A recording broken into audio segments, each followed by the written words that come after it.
Halo, assalamualaikum warahmatullahi wabarakatuh. Ini kami lagi mendaki,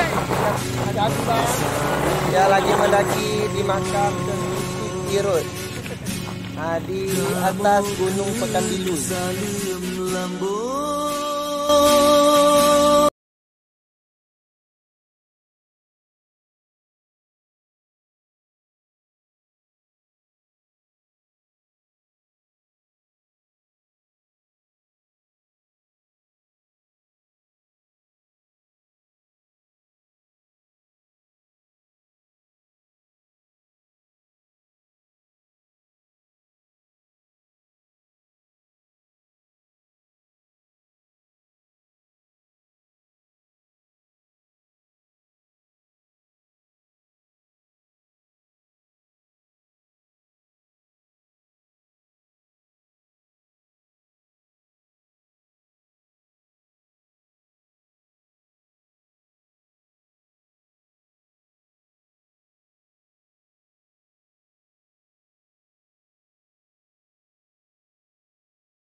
Di Pekanbaru dengan perjalanan mengendarai kendaraan 30 menit dan mendaki gunung 30 menit dan mendaki 96 anak tangga hingga sampai ke makam.